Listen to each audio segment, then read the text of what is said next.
This is a Talk There Issues, and you're with me, Memory Banda. Art has been used in different platforms, and it is the model of change. It has been used as a form of bringing out resistance to change and to engaging the communities to bringing out about change that is dearly needed. And in the last episode, I was with Teresa Mpondo, who was highlighting about how she uses art to bring out different issues that affect young people, on issues of sexual reproductive health and rights, on issues of child marriages, and the alike. And she has been able to engage young people through her art of music. And today in the studio, I have phenomenal ladies who are amazing, and they are good at what they're doing, and they're passionate about what they do, and it's all about art. Most of the times, people think that art is something that has been forgotten, but art is here and it lives with us every day. And in the studio today, I have with me Lelato. Lelato is only 22 years old. She's a visual artist and an architecture graduate. Through her work, she seeks to address issues pertaining to identity, empowerment, and self-worth. And her co-founder, Adinafe. Adinafe is 24 years old. She's a writer and an artist. Her stories have been published in Makewana's Daughters and also in Story Inc. Africa. And her work has also been part of short story collection called Hotel Africa. Lelato and Adinafe are co-founders of Warner Collective, which was founded in 2019.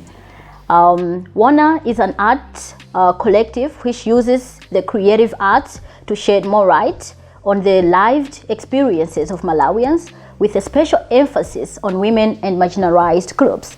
And I also have with me Pindu. Pindu is 22 years old. Pindu is a spoken word poet. She is a trained mentor for sexual reproductive health and rights. Welcome, guys. So I would like to hear more about what you guys do, especially how you started what you do. What inspired you? I'll start with you, Lelato. Okay. So with Warner Collective, essentially I'm an artist, a visual artist, and Alina Faye is a poet, so a writer. So how it happened was that we started to interact quite a lot last year, and we had all these ideas for projects of the visual arts, and we really wanted to make an impact with the work that we do. Yeah. So it got to a point where we would send voice notes to each other, have phone calls, and be just really have inspiring ideas. And then we decided to take action because there was a call for artists or something like that. So we had written a whole proposal in a weekend. Oh, wow. And we were like, you know what? I think we can do this. And we decided to become more serious about it because for the proposal we needed to have a collective, an entity. So we're like, maybe we should actually formalize this. And then the 16 days of activism came, and Nafi again called me and was like, yo, let's do this project and have 16 poets on. And then from there we've just been working on our projects under the collective. Great. And I like the emphasis that, how when young people are starting things, they want to do the me thing, I just want to me thing, memory thing. But I like it that you guys went ahead reaching to each other. So the issue of collaboration when it comes to work is very important. Yeah, so maybe you can share a little bit about that, Adinafe. Yeah, that's actually something we've been trying to emphasize on collaborating, not just within, between the two of us, but with other artists as well. Our first project was, as you mentioned, the 16 days of activism, where we had 16 poets on. Pindu is actually one of them. For that. So there is a collaboration we know all the artists in town. So we had 16 poets on, each doing pieces of poetry for the 16 days of activism. And after we did that, we're like, we have so many more ideas. Let's keep doing this. Let's keep reaching out to people. Our next project, or our podcast, Letters, is a little bit different, and we're engaging with different generations of women and different stories. But I think throughout the process, and it takes us way back. Yeah. I think it's good to see the impact that women have had in the past, but also right now, that they're impactful women throughout the generation. Oh wow, amazing. And Pindu? The journey. In 2014, I was waiting to go to college and I had nothing to do. And so my uncle came to me and was like, hey, I've got poetry in my laptop. You should watch this. And so I watched them like, how do they do that? Because these people are telling my story, but these people don't know me. I think I can do that for other people. And so I've always been a writer, and I sat down and was like, I'm going to write poetry. Wow. And I did. And so when I went to college, I performed and people were like, yo, you're good. You could do this. Yeah. And it was really great watching you live, you know. Yeah. Oh, I got that experience, guys. I watched her live. So people came up to me and were like, you can do this. And I thought, let me actually do this. And from there, I got several opportunities. I performed for free a lot. Like, okay, there's a stage, let me go there and let me perform.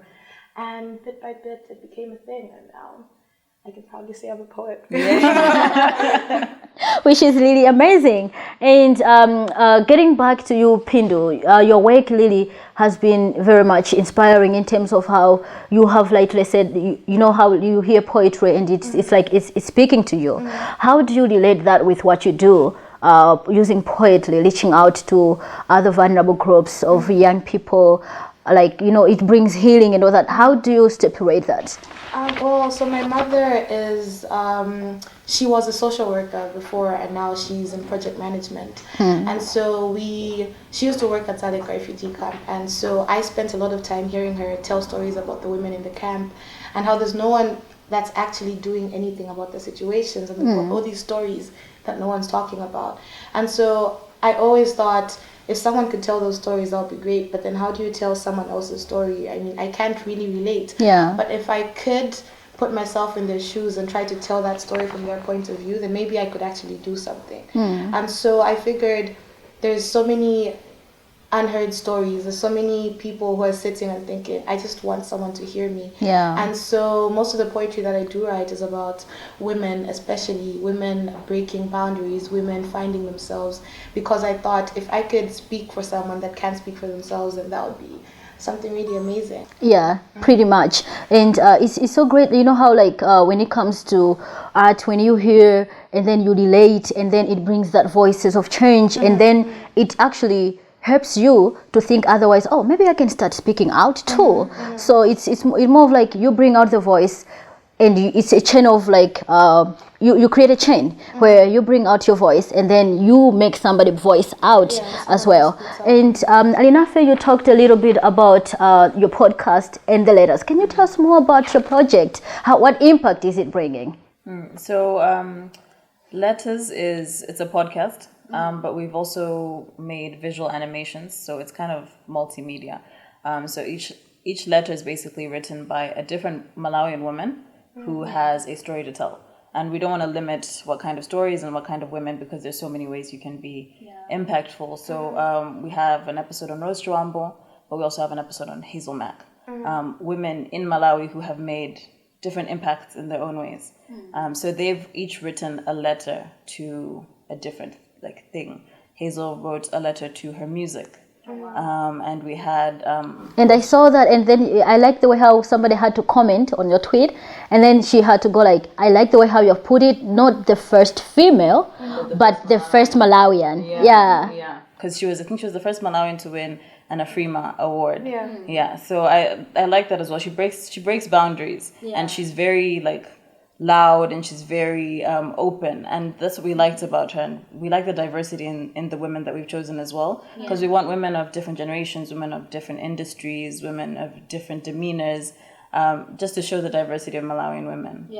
And it more of like brings that place where now you're bringing in intergenerational conversations together to, you know, how like making that linkages, transferring what they did to the young people and then going on like that.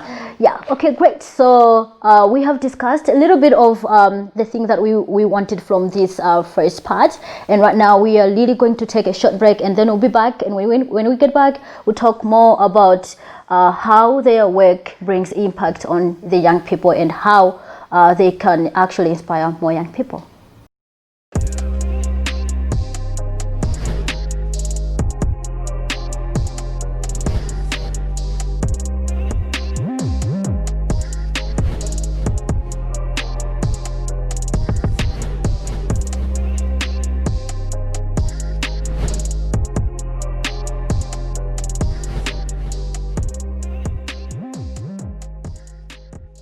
And we are back.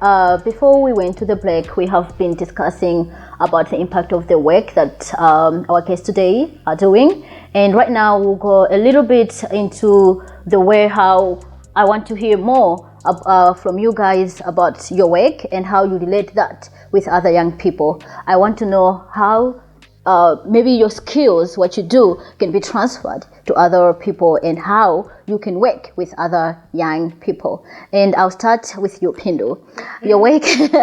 So you have been working already with young people. What has been the impact of your work? All right. So for about 5 years now, I've been volunteering with Red Cross, and what we've been doing is forming girl groups in secondary schools and providing platforms for them to use art to express their needs and also to just find a fun way to express themselves generally. So you basically form this group and they come together and they decide, oh, we can act, we can sing, we can write poems. And they use those mediums for them to communicate whatever they want. Yeah. I think the greatest thing for me has been seeing these girls, first of all, find their talents and realize, I never knew I could do this, but I can actually act. I never knew I could write poems, but this is something that I can do. And so you see that with a lot of young people, they've got talents that they don't even know they have. Yeah. And all they need is for someone to be like, guys, this is something you can do, and provide them with that boost of confidence, that inspiration, and then they can do it themselves. Yeah. Maybe before I go to the next question, you have studied another subject that is very important and anyone of you can jump in. How do we ensure that young people realize their potential, especially when it comes to realizing that rise deep within them, that you're a poet? It came to a point where you said, oh, I can actually do poems, How do we ensure that young people come out to the spotlight with their talents? I think that the first thing you can do is to be an example.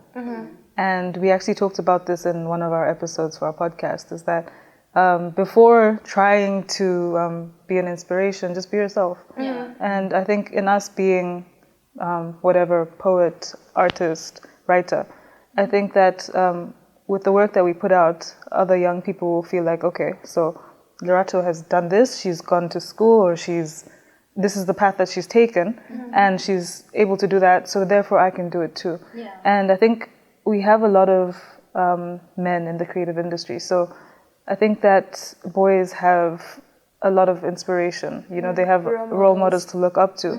So I think we're just trying to fill in that gap and be the women, and despite the fact that they're not a lot, we can still take up space and inspire other people to do the same. Absolutely. And coming back to your project, I just wanted to get more highlights about, how when we talk about issues of storytelling, it's a very powerful tool that actually we can use to break barriers. How do you use that in your work? I think I've noticed in the things that we do, my storytelling comes out a lot. Yeah. And you have been featured in Makewana and all that. Yeah. So I've been writing for a while, since I was in high school. But it's only recently that I started submitting my stories to places. And I went to a workshop, which I always talk about this workshop because I feel like it was life-changing for me. I went to this one workshop, and the facilitator there was talking about how the problem here in Malawi is not that we don't have writers, because there are a lot of people who can write, but we don't have people who get published. We don't have people who publish their work and get it outside of Malawi. And for me, at that point, I had never even submitted my things to get published. So by him saying that, he questioned me. He said, why aren't you publishing your work? So then I started submitting, and in that year I got published 3 times. Oh, wow. And that's because I actually took that step to submit my work. So I think that's to get other, like what you were saying before about getting young people involved, is just to tell people to just submit, just don't reject yourself. Let other people reject you. Try every other platform. Yeah. There's so many platforms outside of Malawi, even within Malawi, that you can get exposed. Yeah. Okay, so we have really talked a lot about how young people can build their talents, how they can maximize on their talents. On a final note, do you think that the government is doing enough to make sure that artists are being exposed, to ensure that young people's talents are actually being exposed at the same time? Do you think the government is doing enough? No. That's a big no. I couldn't wait to say no. No. Do I have to elaborate? Yes. We all disagree. We want to know why.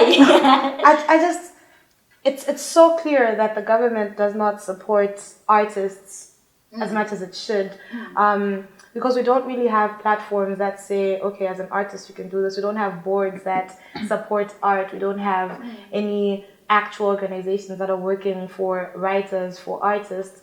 We've got the Malawi Writers Union, and nothing's happening. We've got, what's it called? Atom used to tell people, oh no, drama, let's do this, let's try to promote acting, I know that, but nothing is really happening. There are no structures that are supporting you.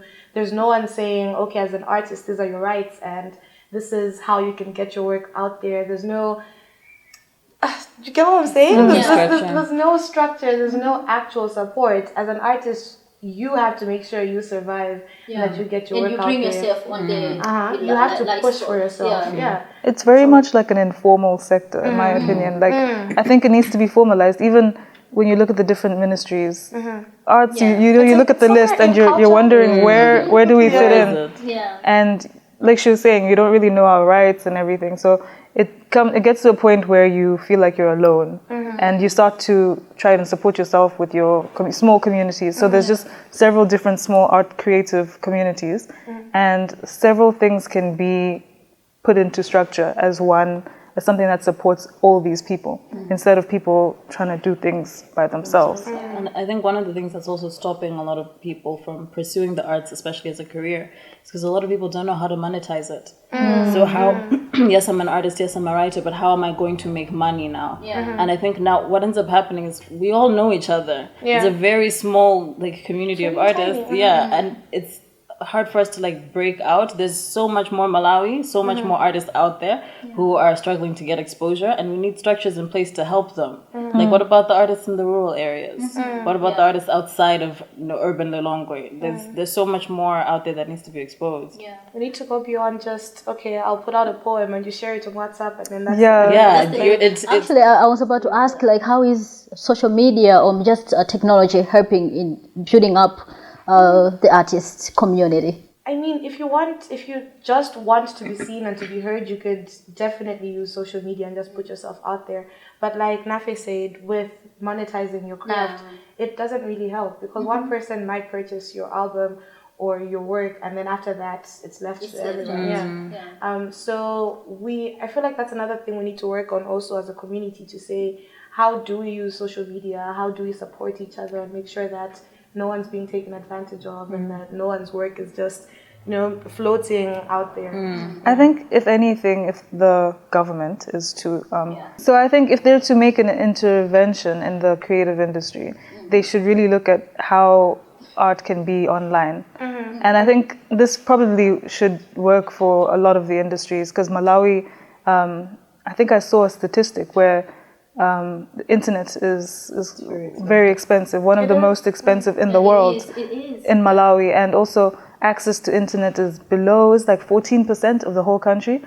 So I think that for us to get our work recognized, it needs to be put on the international platform, because what happens is that people abroad don't really expect, unfortunately, anything good to come out of Malawi in terms of a creative industry, because they don't see what's there. So I think that we need to have a digital platform which is formal, which anybody can access around the world, and think about shipping methods for visual artists, and think about how the platform itself can regenerate income. It's sad when you're restricted just to the international platform, because the people who would care about Malawian stories are Malawian. So now if we're just putting all our work online, the real people in the communities, those are the people that we are targeting. So basically, what we are trying to say right now is that the use of art as for social change. Like, how do you say this? Like, do you think that the government does not really put so much effort into the art because it's being used as entertainment rather than for social change. Yeah, that's actually something we talk about a lot. I think that was one of our first goals for one, actually, is to create art for social impact. Not just art for aesthetics. Of course, it's going to be aesthetically pleasing. Of course, it's going to be nice to listen to, nice to watch, nice to look at. But we wanted to have an impact beyond that as well. And art is very powerful. There is so much that you can do. Like with the 16 Days project that we had people messaging us because it was the theme for last year's 16 Days of Activism was standing against rape. So each of the female poets did a poem on sexual assault. And we had people connecting to us and saying, thank you so much for doing that. It's so people outside of Malawi, thank you so much for doing that. It was so nice to see someone telling my story. So if we could get that out to all Malawians, there's so much impact just to see that, okay, I'm not alone in this. I feel like that's powerful. Exactly. And there is this notion that people usually get to use that most of the artists, it's hard to make collaboration where, for example, Nafe, you're doing something, you're a musician, for example, and then you're doing everything yourself. You're lighting, you're what. How is the collaboration like? For example, Pindu, you do poetry. Do you collaborate with other people who are just lighters? They can't say the word poetry like you do. How do you work with other talented people that cannot speak in public, for example, but they're just good at lighting? So I'm just trying to demarcate, how do you work? Because people go out there like, oh, it's so hard to collaborate with Malawians. They want to do everything on their own. They just want to create their own name. Yeah. I'm not gonna lie, I haven't ever performed work that's not mine, but I do edit people's work and ghostwrite as well. So if you want to perform things, for example, I've had people are like, okay, so I need to perform something, but I don't really know how I can write it, and so I'll write for you, and that's that. But you're right, there really isn't a lot of collaboration. Wana started doing that, and that's really great to see, but because there's no system, so everyone's just basically been saying, okay, if I want to make it, I need to find a way to make it on my own. And so if we did finally have systems, then that would be easier, where you'd be like, okay, if I want someone to take a video, for example, this is where I go. If I wanted someone to write for me, this is where I go. But then as it is, we don't really have that. And so that's something that we should be pushing for, I think. Great. We have discussed a lot. I'm not sure if there is any takeaway or anything that you want to pop in. Yes. We're going to pop in. Yeah. So earlier this year, my friend and I started what we're calling Outspoken Malawi, which is basically a platform for writers, storytellers, and poets to share their work.